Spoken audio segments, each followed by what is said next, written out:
তোমাকে চাবি তালা দেবে, অ্যান্ড ঢুকেই তোমরা সোজা বাবার ছবি দেখতে পাবে। অ্যান্ড তার সাথে এখানে রয়েছে উইন্ডো, যার বাইরে এসি রয়েছে। তো এখানে দুখানা চেয়ার দেয়, আর দুখানা টোয়ালও দিয়েছে, টাওয়াল টাওয়াল। ওকে, এই যাচ্ছে তোমার 3টে বেড, ঠিক আছে? বেডের সাইজটা দেখে নাও। আর 3টে এরকম কম্বল দেয়। এখানে রয়েছে আলো, পাখা, অ্যান্ড অল আউট ওরা প্রোভাইড করে, অ্যান্ড এসি, যেহেতু তোমার এসি ঘর। এখানে তোমার চার্জিং পয়েন্ট রয়েছে, অ্যান্ড এই যে এই দুখানা তাক, যেখানে তুমি তোমার জিনিসপত্র রাখতে পারো। ডাস্টবিন দেখাচ্ছি না। আচ্ছা, এই যাচ্ছে বাথরুম, অ্যান্ড বাথরুমে বালতি, মগ, আর হ্যাঁ ওই যে টুলটাও দিয়েছে। তো এই যাচ্ছে বাথরুমটা, ঠিক আছে? এই যাচ্ছে বেসিন, অ্যান্ড ইটস মি। আচ্ছা, এই যাচ্ছে তোমার কমন সেকশন, এটা আলাদাই থাকে, ঠিক আছে? এই যাচ্ছে রুম, অ্যান্ড এখানে লেখাই আছে, দেখো। তো এই যাচ্ছে রুম। এখানে তোমার একটা ট্রে, এখানে তার সাথে জগ আর একটা গ্লাস দেয়, ঠিক আছে? তো এই যাচ্ছে যা যা দেয় ওরা। তো আমার খাওয়া দাওয়া কমপ্লিট। আমি যেটা দেখানোর জন্য আগে ক্লিপটা, বেশি কিছু রেকর্ড করতে পারিনি। এখন বসে আছি। আচ্ছা, এখন বসে আছি। তোমার মা খেতে গেছে, মা খেয়ে এলে তারপর বেরোবো, তারপর যা যা হবে দেখাবো। পুরো ট্রেনের জার্নিটা শেয়ার করবো এই ব্লগেই। So stay tuned. আমার মনটা একদম ভালো নেই, কারণ বাড়ি যেতে হবে। আমি জানি না তোমরা শুনতে পাচ্ছ কি না। চলো পরে কথা বলছি আবার। তো মা খেয়ে দিয়ে চলে আসার পর আমরা আবার লাস্টবার কুলফি খেয়ে নিলাম, কারণ আবার কবে খেতে পারবো। তো এখানে আমরা এইটাটা নিয়ে নিয়েছি ট্রলি, কারণ আমাদের লাগেজটা প্রচুর ছিল। এখানে তোমার রেড চার্টটা পেয়ে যাবে, তোমরা পজ করেছিলে দেখতে পারো। এবার চলো যাওয়া যাক স্টেশনের উদ্দেশ্যে। অ্যান্ড স্টেশন যাওয়ার সময় আমি অটো করেছিলাম, আমাদের 100 টাকা ভাড়া নিয়েছিল। নর্মালি ওটাই নেয়, 3জন মতো যেতে পারবে। তো চলো স্টেশনে যাই, গিয়ে দেখা হচ্ছে। স্টেশনের পরিবেশটা দেখাবো, ভীষণ সুন্দর, এনজয় করো তোমরা।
ওই 1:37 নাগাদ আমাদের ট্রেন দিয়েছে, আমাদের 2:10-এ ট্রেনটা ছাড়বে। অ্যান্ড এটা হচ্ছে আমাদের কম্পার্টমেন্ট। চলো তোমাদের ভেতর থেকে একটু দেখাই। আমি এখানে উঠে, আমাদের সিট পড়েছিল যে এবারে লোয়ারে, বাট আমি আগে তোমাদের বাথরুমটা দেখাই। মোটামুটি পরিষ্কার ছিল, তবে আমরা যে ট্রেনটাতে এসেছিলাম ওটা বাথরুমটা বেশি পরিষ্কার ছিল। তো চলো ভেতরে ঢুকে গিয়ে, এই হচ্ছে কম্পার্টমেন্ট, অ্যান্ড এই হচ্ছে পুরো পরিষ্কার পরিচ্ছন্ন থাকে, তোমরা আসতে পারো। জাস্ট একটাই প্রবলেম, ট্রেনটা প্রচণ্ড লেট করে, মানে এটা অ্যাকচুয়ালি মুম্বাই লাইনে সব কিছুতেই হচ্ছে। তো চলো সিটে যাওয়া যায়, সিটে গিয়ে দেখাচ্ছি কী কী করছি। ট্রেনটা ছেড়ে দিয়েছে পাক্কা 2:10 নাগাদ। তো চলো বেরোনো যাক। ওম সাইরাম বলে আর মনে অনেক দুঃখ নিয়ে আমরা এখান থেকে চলে যাচ্ছি, কারণ বাবার কাছ থেকে ছুটে যেতে একদম ইচ্ছে করে না। তো চলো দেখা হচ্ছে আবার পরে। দেখা যাক কী কী খাওয়া যায়, কারণ ট্রেনে উঠলে আমাদের প্রচণ্ড খিদে পায়। অ্যান্ড মুম্বাইয়ের মানে মেন খাবার যেটা হচ্ছে তোমার বড়া পাও, ওটা এখনও খাওয়া হয়নি। দেখা যাক ট্রেনে পাই কিনা। তো সাইনগর শিরডি ছেড়ে আমরা বেরিয়ে যাচ্ছি। আচ্ছা দেখো, কথা বলতে বলতেই আমরা বড়া পাও পেয়ে গেছি, অ্যান্ড আমি আর আমার মা বেশ ভালো করে এটা এনজয় করছি। এটা তোমাদের ওই 30 টাকা নেয় 2 পিস, তো আমি আর আমার মা জাস্ট নর্মালি খেলাম। চলো এবার দেখা হচ্ছে বিকালবেলা। ততক্ষণ আমি একটুখানি শুয়ে রেস্ট করে নিই। দেখা হবে আবার বিকালবেলা। Later that same evening. তো বিকাল হয়ে গেছে আর আমি আর আমার মা বসে পড়েছি একটু চা বিস্কুট নিয়ে, কারণ একটু ঘুমিয়ে পড়েছিলাম, ঘুম থেকে উঠে ইচ্ছা করে একটু চা খাই। চলো চা খেতে খেতে বাইরের দৃশ্যটা একটু এনজয় করি, ততক্ষণ তোমরা একটুখানি মিউজিক দিয়ে শোনো।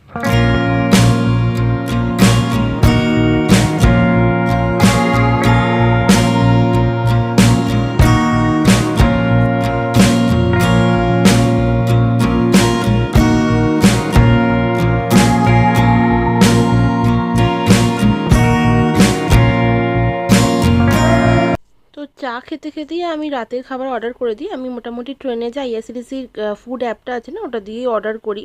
তোমরা যদি কেউ বিশদে জানতে চাও তাহলে আমাকে একটুখানি কমেন্টস করো, আমি একটা ভিডিও বানিয়ে দেবো। তো এখানে থালি অর্ডার করেছিলাম, আমার এক্স্যাক্টলি প্রাইস মনে নেই, মনে হয় 120 টাকা নিয়েছিল। আমি স্ক্রিনে মেনশন করে দেবো। তো চলো খাওয়া দাওয়া করে নিই, দেখা হবে কাল সকালবেলা আবার। The next day. তো good morning everyone, welcome to my vlog. আজকে হচ্ছে ডে 2 আর আজকে আমাদের নাবার কথা, বাট ইতিমধ্যে ট্রেনটা প্রচণ্ড লেট। চলো আমি একটু ব্রেকফাস্ট করে নিই, কেকটা খেয়ে নিই, দেন একটুখানি তোমরা এইটা সিনারিটা একটুখানি মিউজিক দিয়ে এনজয় করো, তারপরে আবার আসছি।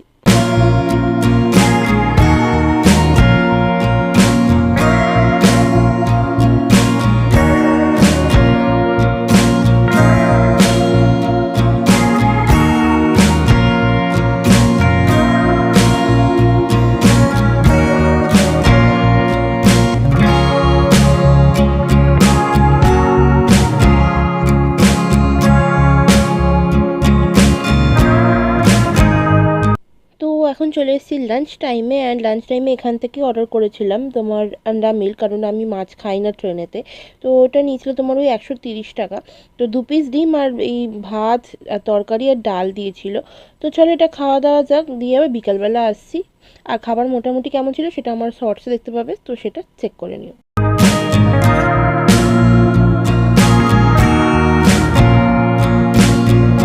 Later that same evening. তো খেয়ে দিয়ে আবার অ্যাজ ইউজুয়াল টুনি শুয়ে পড়েছিলাম। আর যেহেতু লোয়ার সিট প্রচণ্ড অসুবিধা হচ্ছে, ওপরের যে আমাদের ছিল সে কিছুতে না শোবে না বসবে, আমরা যখন উঠছি সে যখন শুচ্ছে, আমরা যখন শুচ্ছি সে এখন বসছে। তো চলো আপাতত একটু চাটা খাওয়া যাক, দেন আবার আসছি একটুখানি পরে। আর ততক্ষণ তোমরা এটা এনজয় করো। সুপারম্যান বলছে। তোমার নাম সুপারম্যান? আমার নাম সুপার লেডি।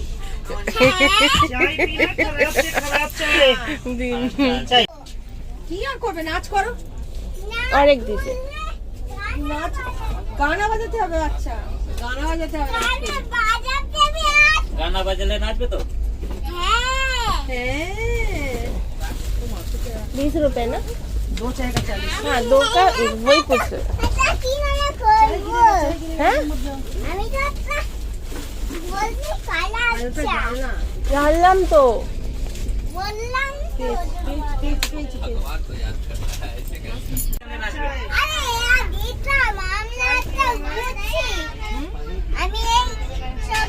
কি গানে নাচবে কি গানে কি নাচবে গান চালালে তুমি নাচ করবে বলো? মা চাটা খেয়ে নাও, ঝটকা মারবে পড়ে যাবে।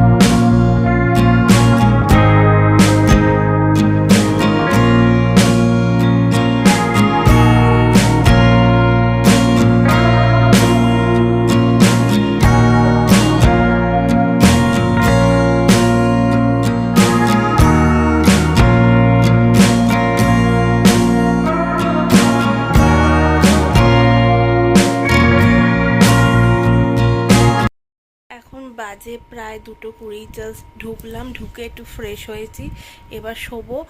আর ট্রেনটা প্রচণ্ড মানে বাজেভাবে তো ওটা হাওড়া অবধি যাওয়ার কথা ছিল ট্রেনটা, বাট সাঁতরাগাছি এসে ট্রেনটা যায়নি। অ্যান্ড কেন যায়নি সেটা আমরা কেউই জানি না। কোপারগাঁও বলছি, খড়গপুর থেকে অ্যানাউন্স করছে, আমরা ভেতরেও জানতাম না। অ্যান্ড জাস্ট গুগলে দেখলাম, দেখে মনে হলো কি না হয়তো ভুল হতে পারে। তারপর খড়গপুরে যখন অ্যানাউন্সমেন্ট হলো, তাও প্রায় 9:30 নাগাদ, তো তখন জানতে পারলাম যে ট্রেনটা যাবে না হাওড়া। অ্যান্ড আমার ঠিক আছে সাঁতরাগাছি থেকে আমার কাছাকাছি, বাট তাও স্টিল এত আসতে অসুবিধা হয়েছে, একটা গাড়ি পাইনি। ওখানকার যে অটো পেয়েছি লাস্ট অবধি, ওখানে যে গাড়িগুলো সেগুলো যার রেট বলছে না তুমি কলকাতা চলে যাবে সেই রেটে, টোটো পাইনি। দেন লাস্টে অনেকক্ষণ বাদে ব্রিজের ভেতর দিয়ে ক্রস করে সেটা অটো পেয়েছি। অ্যান্ড যার The next day. বলছিলাম, মাঝখানে আমার ফোনে স্টোরেজ ভর্তি হয়ে গেছিলো, তাই জন্য আমি আর রেকর্ড করতে পারিনি। তো অটো পেতে মারাত্মক সমস্যা হয়েছে। দেন আমি একটা অটোতে অতি কষ্টে 250 টাকা নিয়েছে। সিরিয়াসলি সাঁতরাগাছি থেকে আমার বাড়ি 250 টাকা ভাড়া নয়, বাট তাও কিছু করার নেই, কারণ রাত্রি হয়ে গেছিলো, 2 বাজছে। তখন আমি কি করব, তখন আমি ওইভাবেই ফিরলাম। অ্যান্ড আমার যারা কলকাতায় অনেকের সাথে আলাপ হয়েছিল ট্রেনেতে, ছোটো বাচ্চাকে তোমরা দেখলে, তার সাথেও ট্রেনেতেই আলাপ। তো তার যাওয়ার কথা ছিল হচ্ছে শিয়ালদা, মানে হাওড়া থেকে সে শিয়ালদা যেত। তো এখান থেকে যা রেটের ভাড়া চেয়েছে, মানে কি বলবো। তো ট্রেনটা এরকম করা উচিত হয়নি, কারণ একটা জায়গায় যাওয়ার কথা, ওদের মালিকের সাথে পরে শুনতে পেয়েছিলাম যদিও, যে হালকা মালিকের সাথে নাকি ঝামেলা হয়েছে, তো সেই সাঁতরাগাছি ঢোকাবে, হাওড়ায় ঢুকতে দেবে না।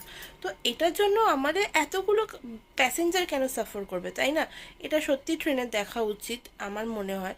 আর আমি জানি না, যদি আমার এই ভিডিওটা কেউ দেখতে পাও তাহলে প্লিজ একটু শেয়ার করো, কারণ এই জিনিসটা যদি অন্য কারোর সাথে হয় সিরিয়াসলি খুব খারাপ হয়। আমাদের যদি কাছাকাছি করে বাড়ি হয় ঠিক আছে, স্টিল মানা যায়, বাট যাদের দূরে বাড়ি তারা কী করে যাবে রাত্রি 2টোর সময়, কি পাবে তারা, আর কি সেফটি আছে আমাদের এখানে, সেটা সবচেয়ে বড় কথা।